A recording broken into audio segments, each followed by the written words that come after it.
Bismillahirrahmanirrahim.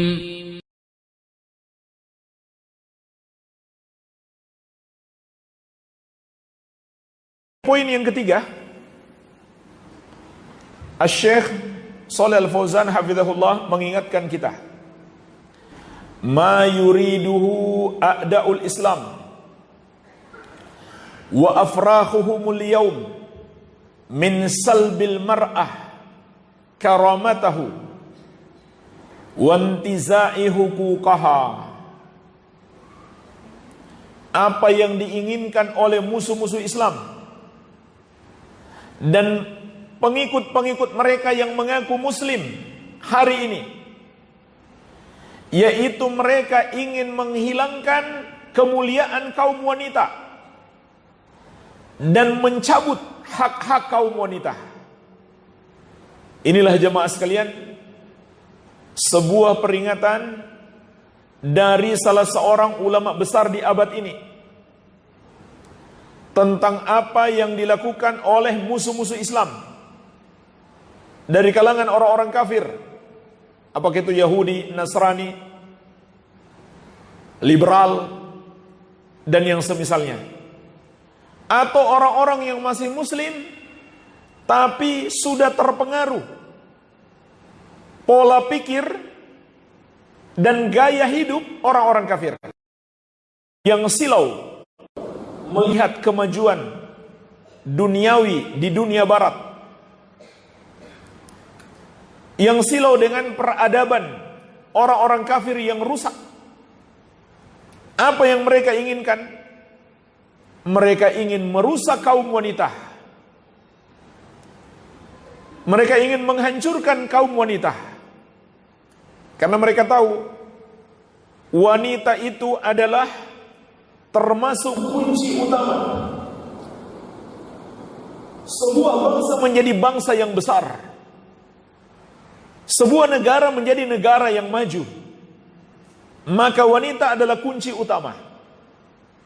Begitu pula sebaliknya, akan hancur satu negeri apabila para wanitanya rusak. Maka mereka ingin merusak negeri-negeri Islam melalui para wanita. Sebagaimana Allah ingatkan juga, wa yuridul ladzina yattabi'una syahawati an tamilu mailan 'azima, dalam surat An-Nisa ayat 27. Dan orang-orang yang mengikuti syahwat menginginkan agar kamu tersesat dengan kesesatan yang besar. Inilah jemaah sekalian, umumnya para pengikut hawa nafsu, para pemuja syahwat, mereka ingin orang-orang baik itu tersesat.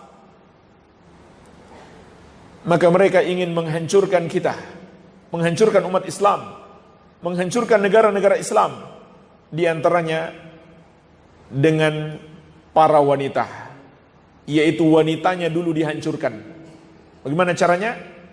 Para wanita diajak untuk memiliki kehidupan seperti kehidupan mereka, membuka aurat, menampakkan kecantikan, kemudian diajak kaum wanita untuk menuntut kesamaan hak. Dan kesamaan hak yang mereka maksudkan adalah sebenarnya bukan hak, justru malah membuat kaum wanita itu terzolimi, membuat kaum wanita itu susah, yaitu mereka mengajak para wanita untuk turun ke semua bidang-bidang pekerjaan. Mereka ajak para wanita untuk keluar rumah, ikut bekerja di kantor-kantor, di toko-toko, bercampur baur. Maka apa yang terjadi? Banyak sekali mudarat. Banyak sekali mudaratnya. Ketika para wanita keluar rumah pun tidak menutup auratnya, memperlihatkan kecantikannya. Bahkan itu bagian dari tuntutan pekerjaannya harus tampil cantik. Harus tampil cantik. Makin cantik, makin terbuka, maka dia makin diinginkan dalam dunia pekerjaan. Mereka memanfaatkan kaum wanita untuk menarik para pelanggan. Ini kan sebenarnya penghinaan, pelecehan, perendahan terhadap kaum wanita. Wanita-wanita itu dijadikan pemanis produk, dijadikan SPG, dijadikan artis, dan seterusnya. Dan wanita-wanita itu sedang dihinakan, tapi mereka bangga. Bangga jadi bintang iklan. Bangga buka-bukaan. Bangga merendahkan diri mereka. Maka jemaah sekalian, apa yang terjadi? Berbagai macam kerusakan, diantaranya perzinahan merebak. Ketika laki-laki dan wanita bercampur dalam berbagai bidang, apakah itu pekerjaan maupun pendidikan atau apa saja, maka merebak perzinahan. Mulai dari zina mata sampai zina kemaluan, wal iyadzubillah. Kemudian rusak rumah tangga karena terjadi hubungan yang terlarang antara laki-laki dan wanita yang sudah menikah dengan pasangan-pasangan yang tidak sah bagi mereka, karena ada interaksi. Kemudian rumah tidak terurus dengan baik, anak-anak tidak terurus dengan baik, anak-anak tidak diberikan pendidikan yang terbaik di rumah. Siapa yang jadi guru anak-anak kita? Para pembantu jadinya. Para pembantu yang gak sekolah. Kita, para wanita-wanita kita capek-capek sekolah, ilmunya untuk orang lain. Karena dia bekerja, seharusnya ilmunya untuk anak-anaknya, mengurus generasi. Maka dia pergi bekerja, dia sibuk bekerja, anak-anaknya dididik oleh pembantu, diurus oleh pembantu. Tentu tidak sebaik seorang ibu mengurus anak, walaupun pembantu itu pembantu yang baik. Kemudian di sisi yang lain juga, pekerjaan semakin susah. Laki-laki pun sulit mencari kerja. Kenapa? Wanita ikut bergabung. Wanita pun ikut bergabung. Padahal jemaah sekalian, syariat menetapkan kaum wanita itu diam di rumah saja, terima enaknya saja. Nanti dikasih semuanya oleh kaum laki-laki. Kalau dia masih sebagai anak, maka orang tuanya yang menafkahinya. Orang tuanya wafat, paman-pamannya atau kakeknya. Kalau dia sudah jadi istri, suaminya yang ngasih semuanya apa saja yang dia butuhkan. Dia tenang saja di rumah. Dan itulah maknanya firman Allah, ar-rijalu qawwamuna 'alan nisa bima faddalallahu ba'dahum 'ala ba'din wa bima anfaqu min amwalihim. Laki-laki adalah pemimpin kaum wanita. Karena Allah telah melebihkan kaum laki-laki daripada wanita, seperti lebih kuat untuk mencari nafkah. Dan karena Allah mengharuskan kaum laki-laki itu memberi nafkah kepada kaum wanita.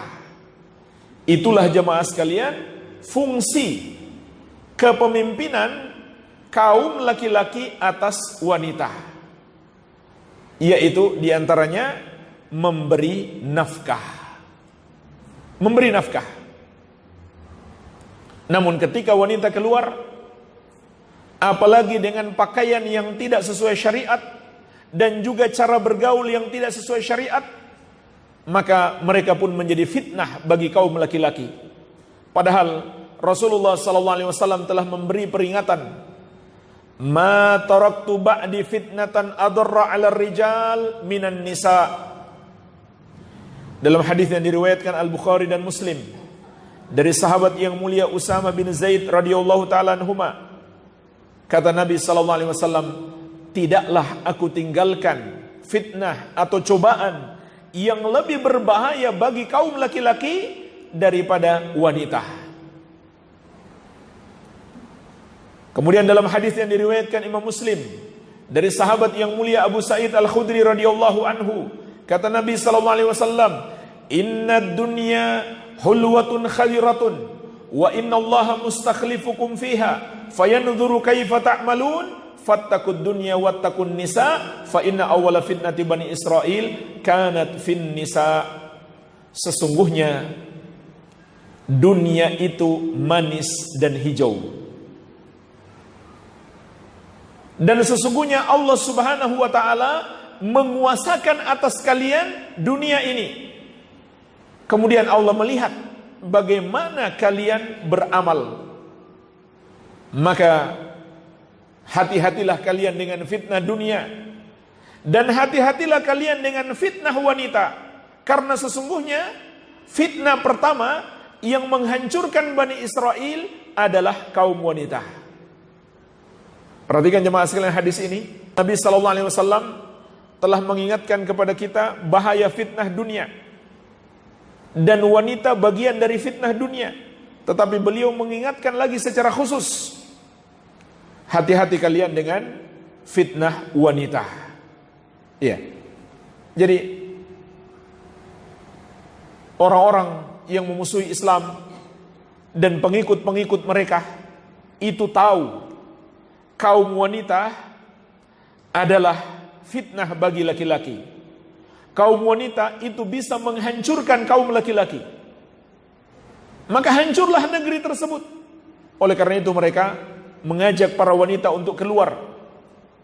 Seperti kaum laki-laki, turun ke berbagai macam bidang kehidupan. Dan mereka mengajak untuk tampil dengan penampilan-penampilan yang paling cantik. Maka ini yang terjadi jemaah sekalian. Syekh Muhammad bin Shalih Al-Utsaimin rahimahullah, beliau juga pernah mengingatkan, sebagaimana dalam kitab Syarah Riyadhus Shalihin. Kata beliau, "Walayan bagi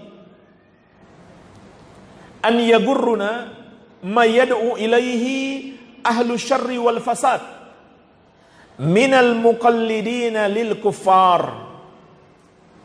Dan tidak sepatutnya, kata beliau, kita tertipu dengan ajakan orang-orang yang jelek dan rusak dari kalangan pengikut orang-orang kafir. Minad da'wati ila ikhtilatil mar'a birrijal, yaitu ajakan untuk bercampur baur antara wanita dan laki-laki. Bukan hanya diajak bekerja keluar, tapi juga diajak bercampur baur.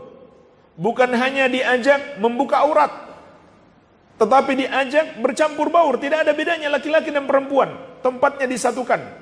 Fa inna dzalika min wahyi syaitan wal iyadzu billah. Kata beliau, ini termasuk wahyu setan. Termasuk wahyu setan atau bisikan-bisikan setan kepada kita. Maka hendaklah kita berhati-hati. Dan jemaah sekalian, dari mana musuh-musuh Islam itu tahu bahwa para wanita bisa dijadikan senjata untuk menghancurkan satu negeri atau merusak kaum laki-laki? Tidak lain dari setan. Sebagaimana di dalam hadis Abdullah bin Mas'ud radhiyallahu anhu, diriwayatkan At-Tirmidzi dan At-Tabrani, Rasulullah sallallahu alaihi wasallam bersabda, "Al-mar'atu auratun. Idza kharajat istashrafaha syaitan wa innaha aqrabu ma yakunu ila Allah wa hiya fi qa'ri baitiha." Wanita itu aurat. Apabila dia keluar rumah, setan akan memperindah,nya di hadapan kaum laki-laki. Walaupun dia berhijab, tetap setan bisa memperindah,nya di hadapan kaum laki-laki. Apalagi kalau jilbabnya tidak syar'i. Jilbabnya memang sengaja dibuat cantik. setan telah menjadikan dia senjata. Dia keluar rumah, dia pakai jilbab yang modis, yang cantik, yang enak dipandang. Kenapa dia berbuat seperti itu? Karena setan telah berhasil menjadikan dia sebagai senjatanya. Perhatikan hadis ini. Kata Nabi SAW, apabila seorang wanita keluar rumah, maka setan akan memperindah. Maka kita pun tahu melalui hadis ini, tujuan hijab bagi muslimah, tujuan pakaian jilbab itu untuk menutupi keindahan wanita. Ini nggak masuk akal kalau wanita menggunakan pakaian yang malah terlihat indah, terlihat bagus dipandang. Kemudian Nabi SAW mengatakan, wa innaha aqrabu ma yakunu ilallah wa hiya fi qa'ri baitiha. Dan sesungguhnya kaum wanita itu keadaannya yang paling dekat dengan Allah tatkala dia berada di bagian rumahnya yang paling dalam. Subhanallah. Wanita itu semakin dekat dia dengan Allah apabila dia berada di rumahnya. Kalau dia keluar dari rumah, maka dia menjauh dari rahmat Allah. Sebagaimana juga firman Allah, wa qarna fi buyutikunna wa la tabarrajna tabarrujal jahiliyatil ula. Dan tinggallah kalian, wahai para wanita, di rumah-rumah kalian, dan janganlah kalian bertabarruj seperti wanita-wanita jahiliyah dahulu. Iya. Jadi jemaah sekalian, pada dasarnya kaum wanita itu diperintahkan oleh Allah dan Rasulnya untuk tinggal di rumah. Walaupun tidak berarti dia nggak boleh keluar sama sekali.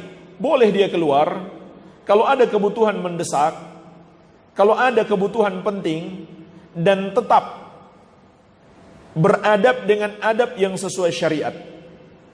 Tetapi pada dasarnya wanita itu yang terbaik di rumah. Kalau nggak penting-penting banget, tidak keluar. Nah jemaah sekalian, lebih tidak masuk akal lagi, dia di rumah, dia pakai hijab, tapi fotonya di mana-mana. Kenapa fotonya di mana-mana? Karena dia caleg. Ini nggak pantas jemaah sekalian. Tidak sepantasnya.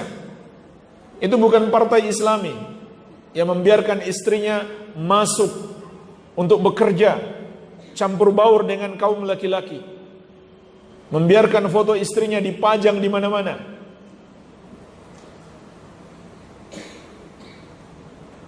Atau dia diam di rumah tapi fotonya di medsos. Ya sama saja. Kalau dia keluar rumah, yang lihat mungkin hanya beberapa orang, tapi kalau fotonya di medsos, yang lihat bisa ribuan orang, bisa jutaan orang.